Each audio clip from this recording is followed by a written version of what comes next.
As we're on the subject of martial arts, and I am, speaking about my first introduction. But when officially my sensei, my first sensei, I met him at the gym at school, and he did a demonstration with his team, and I was completely blew away. And after the demonstration, he sat next to me and he said, "Hey, would you like to come down to the dojo and see what you could do for yourself?" That blew me away. I was like, what? I was freaked out. And so I went home and I said, "Mom, I can learn martial arts. Well, the guy said if I come down to the dojo, blah, blah, blah." And my mom was like, "Baby, you gonna get hurt? No." And then finally I talked to her and she was like, "Okay, fine." So she took me down to the dojo, and Sensei again, he accepted me and as one of his students. And the reason it was so significant to me, him accepting me, was because when I had tried before, because when I was coming up, martial arts movies was very popular. And I remember we saw Five Fingers of Death the first time, me and my brothers, in a matinee theater. And it was like, oh my God, what is this happening? It was so beautiful. And then we messed around and saw Lee, and after that it was like, okay, I gotta learn. And so at that time, as you can notice, I was in a wheelchair, and I lost my legs in an accident. But at that time I was much better. I was with my brothers, and we used to wrestle at home, so I used to be able to beat up them cats. And so they were like, we went to the dojo like, "Oh, we want to learn." And the sensei was like, "Well, I can teach your brothers, but I can't teach you because, you're in a wheelchair and you can't really learn the style." But at that time, it like crushed. I was like completely crushed. I was like, "What you mean I can't learn? What do you mean?" And then my other brothers like, "Well, my brother can't learn, that we can't learn." And so we just started practicing at home and watching kung fu movies and things. So when Sensei came up and told me I could come to the dojo, that was like, wow. And so anyway, I started with him, and also he was a special sensei for me because he had taught someone else who was lost their legs in the war, the Vietnam War. And also his father had lost his legs in the war. So he always told me, like, and I'm not worried about you fighting because my father never had any trouble beating me. So that was his opinion of the whole thing. And so I always like to give him credit for bringing me into the dojo. And so this documentary is about Kata. And so Sensei, when he met me, the form I first started was Uechi-ryu. And in Uechi-ryu is very strict Kata movements. And they have kicks and things like that. And so Sensei had already kind of worked all those things out with Ted Vorap, another person who was a paraplegic, or I don't know how they call it, he lost his leg. And so he had worked out a lot of things. And so about the time he got to me, it was almost like he was ready to create a monster. I remember Ted from Black Belt Magazine. Yeah, right? Yeah. And so Ted Vorap, he had like his wheelchair, he had guns on it, he would shoot like shotgun off. He'd jump out of the chair, hit people, boom, boom. And so the thing about I was like, we had the same sensei. But I was a young kid, and so anyway, Sensei worked on me with the kata and everything. And I tried to learn it. I was learning the kata, and I was doing the blocks and the punching, and I was learning all the movements and the blah, blah, blah. And I practiced them all the time, and I used to be in the mirror too. And then I would like, watch everybody punching, and when they get to the kick part, I would just maybe block or something. But it took me a while to get that way because after a while, when I used to watch people kicking and punching and stuff, it used to hurt my feelings, a little bit, because I just felt like I wasn't a part. But I just kept, kind of kept going. And the funny thing in martial arts, like in a dojo, when people punch and kick, we always have like a big mirror. So everybody's always staring at the mirror, punching and looking directly at yourself, especially when you're doing empty hand. So I got like a really good view of looking at myself and everybody else and what they were doing. And so I got a chance to really look at my imagery a lot.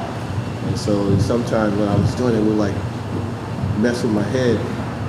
But then I watched them, and then from watching them and working with Sensei, I started to learn the Kata, learning how to move around. And got pretty good at Kata, actually. Matter of fact, later on, I became actually a champion Kata person in tournaments. But what happened was I was learning Kata, I was doing it really well, and I was like believing everything. Like if somebody took a punch and punched at me, I was going to just block the punch and punch them. If they threw a kick, I was going to block it to throw a reverse punch. But in reality, once someone came to the dojo one time and said to me, like the first time, hey, you want to fight? You want to spar? And I was like, yeah, because I was working on my Kata, man. I was ready to block like this. I was ready to do everything. And so the person started to fight me. I put up my hands like in Kata, and he threw a kick, and I just went to block it, and he was kicking me before I could even block like that at all. And then he was throwing punches at me, and I could not block him. I couldn't do anything, and I was like completely crushed, because I thought that I could do my rising blocks and all of my blocks and everything that I was taught, and it didn't work at all.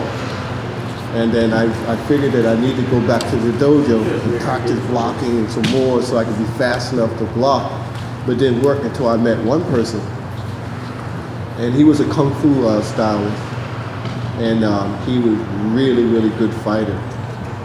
And he would come to the dojo, because after school I would go to the dojo after school and practice all the time, and it was always open. So he was like, it was like a bum, the dojo bums, you know, we always up in there, dojo rats.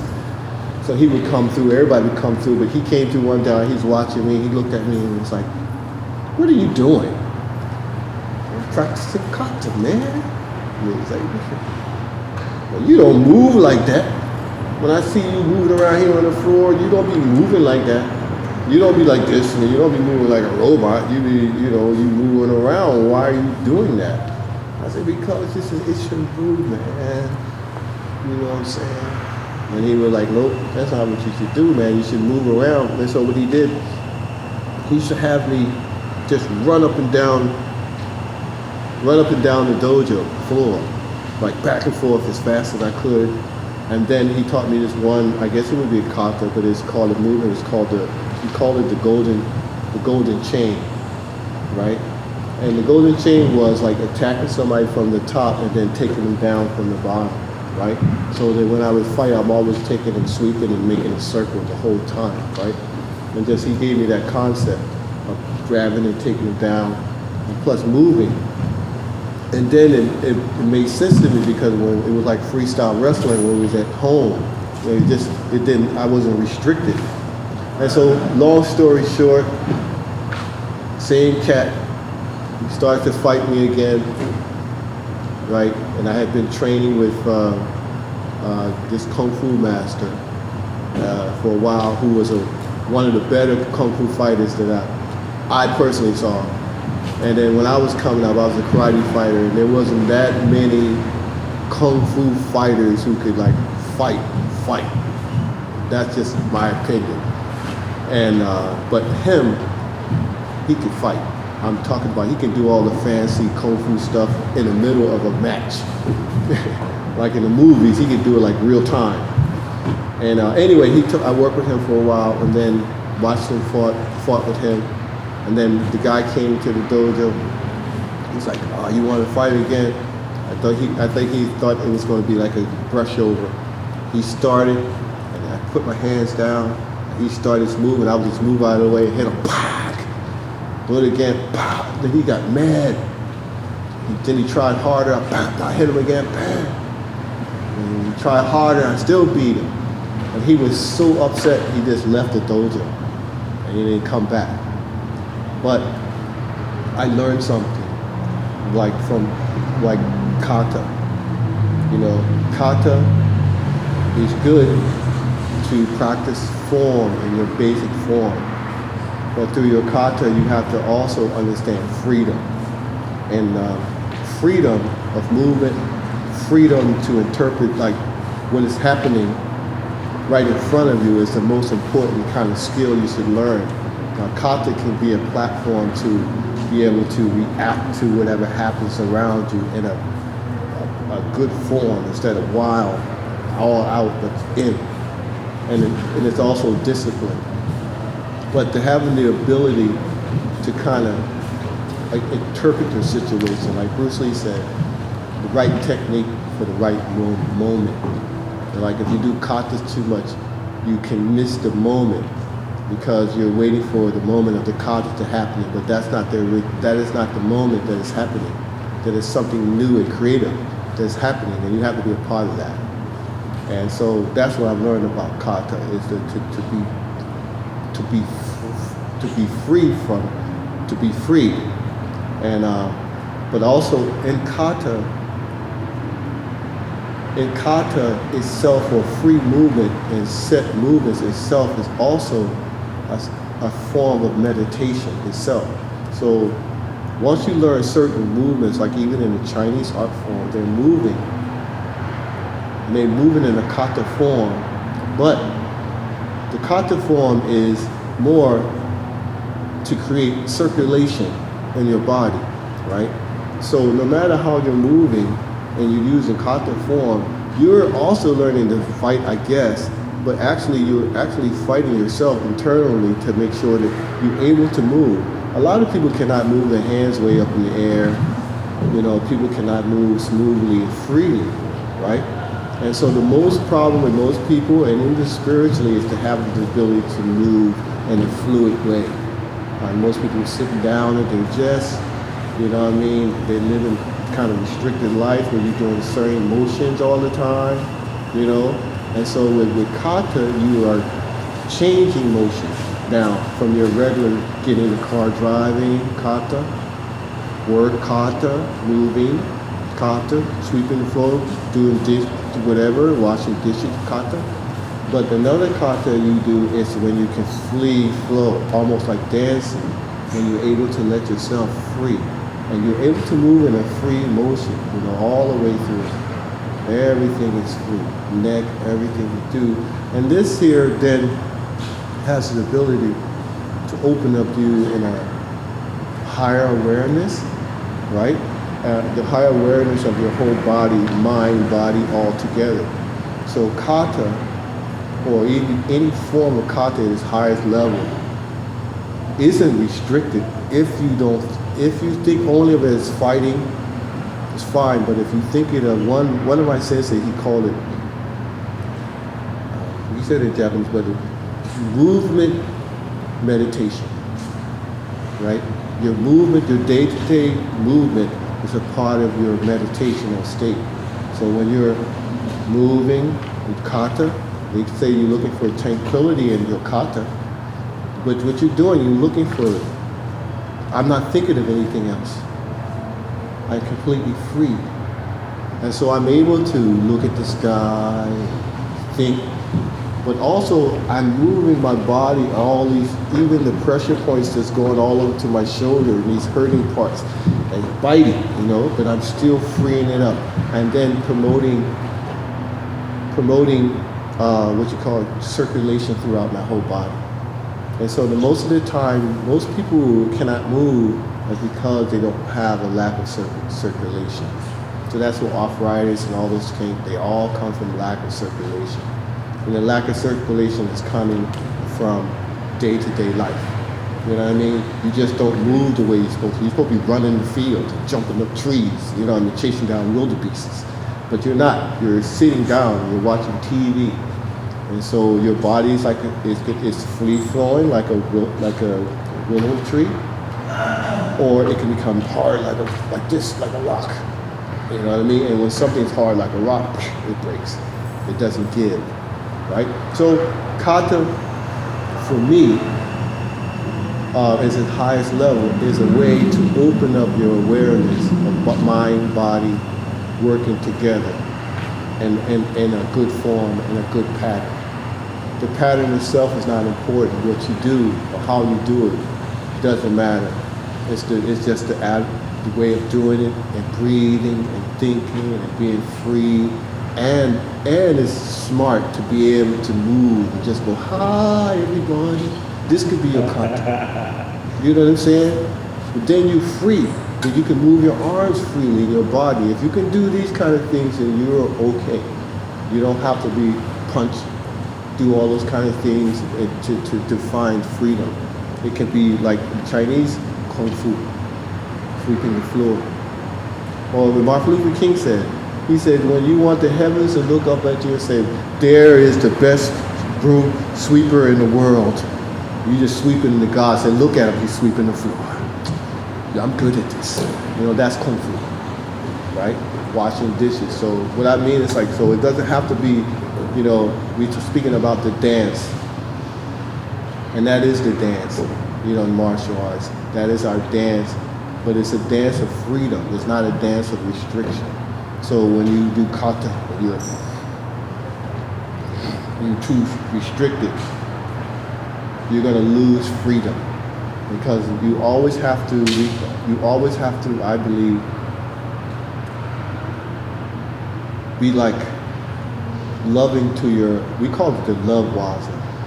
Like when you're fighting against someone, you should almost be more intimate, like love. You should love them so that everything they do, you know what they're gonna do. Like if you love somebody, you know when they're not feeling well. You're not feeling the way what's wrong. What's wrong with your face? Oh, you know those things right away. But in martial arts too, you begin to love the person, care, have compassion for them the full time while you're fighting. And then when you do that, you can anticipate everything they're doing. No problem. And we call it the love waza. So anybody out there listening, you can, you know, get into it if you want. But we have a way we call it, it's like a handshake. You ever walk up to somebody and just go, how you doing? You don't discard them. They'll let you get very close. It's just an attitude. If somebody go, hey, how you doing? And you'll go, oh, nice to meet you. But if somebody looks at you and go, hey, right away you're like, whoa, man, calm down, buddy. Right? So it's like the way you are, the way you present yourself can also destabilize your opponent by just having a really positive attitude and loving them and having compassion. So I'm going on. Any other questions? I love it. I love the free flow. I love that. It's really beautiful. Thank you. No problem. Maybe a I'm little. a sensei. Yeah, you're doing great. I'll give you 4 stars as a sensei. Yeah. Arigato. Anything else? Any questions? Maybe just a little bit about the idea of Bushido and you know what that means to you. How many did y'all guys do? I think we all did 300. We're just doing wrist. Oh, okay. That's the one. Hey, when y'all get done, just do some men's going across. All right. All right. So Budo. Sure. Okay.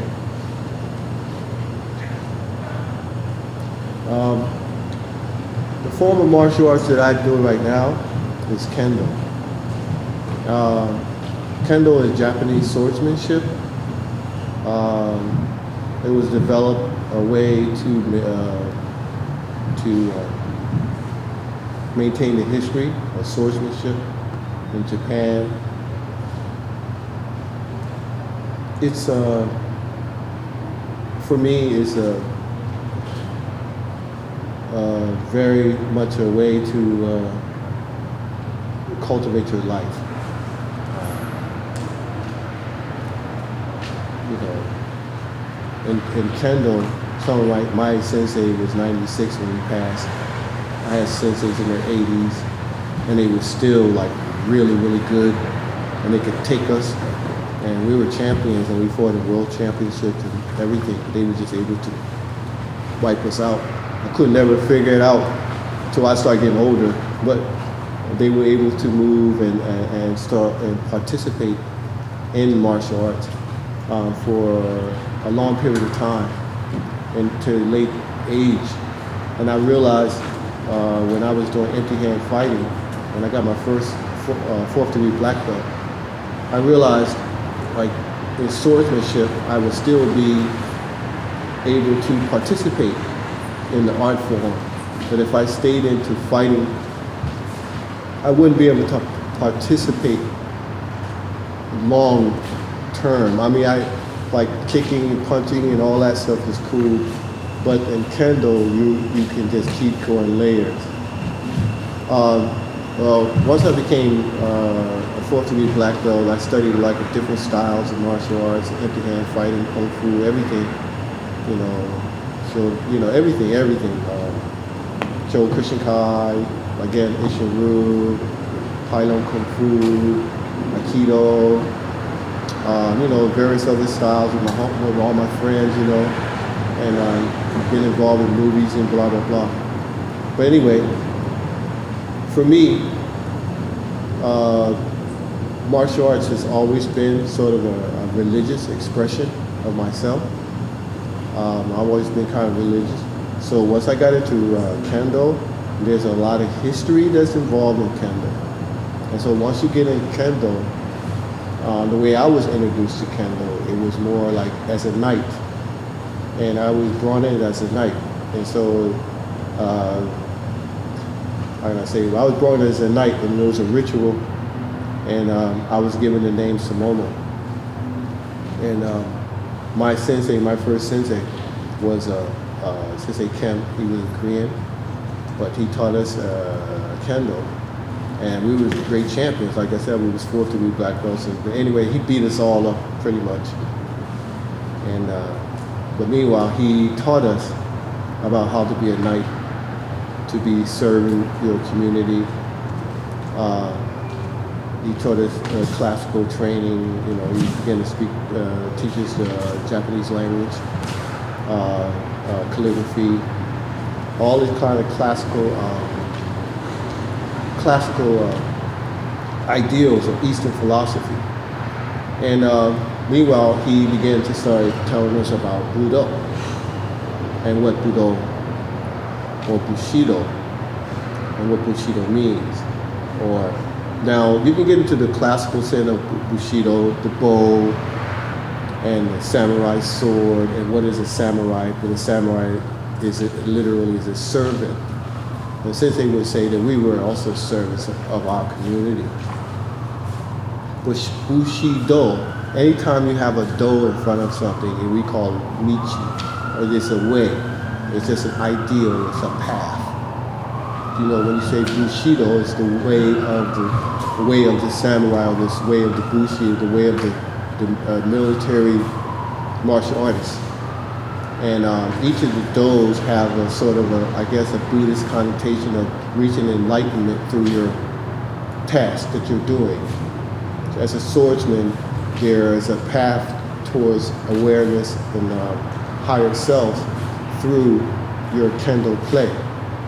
And so what we do, a lot of times we are involved with Zazen. Zazen is a sort of a style that suits swordsmen.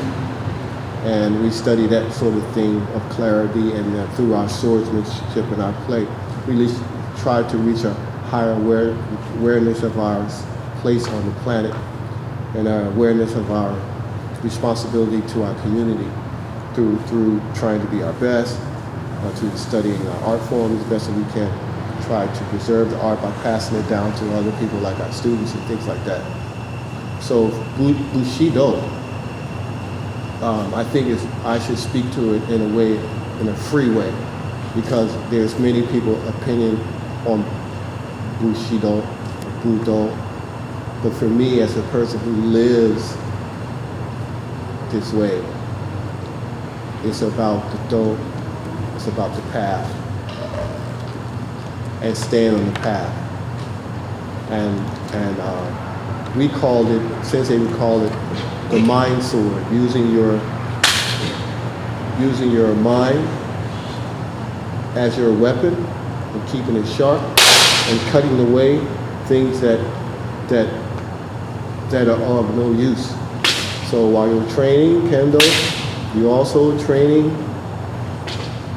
to cut away what better with crap in your life. How's that for a scientific word? Crap. And so you're able to do that with your, so Budo for me, it's about championing who you are as a person. And then through your fighting, people should be able to see that elegance, that knighthood that comes from you. And so for Budo, for me, again, I know that it's very complicated, and I know people have the whole ideals of what Budo is. But someone who's living now, for me, I trained most of my life martial arts. Through Budo, or through any of the do's, you have a chance to kind of look at the past, discipline, like a discipline, and be able to tailor your modern life in a structured way so you can capture control of yourself. So one of the things, more important things in Budo that you need to do is learn to be what I call self-mastered. Like one of the more important jobs is to be able to be self-mastered, to have something before you and be able to say, I'm not doing that. And don't have the two sides of yourself arguing, but actually getting along with each other and agreeing with you because everybody's in accord with each other. And through Budo, you can take these parts of yourself and pull it together so that when you do talk, you talk of one mind, one accord. When you do fight with someone else, you come with them at one mind, one accord. And then, in a way, once you're able to do that, then there's nothing that you should not be able to achieve in this life. And that's Budo to me. I hope that's not too much, but that's Perfect. Perfect.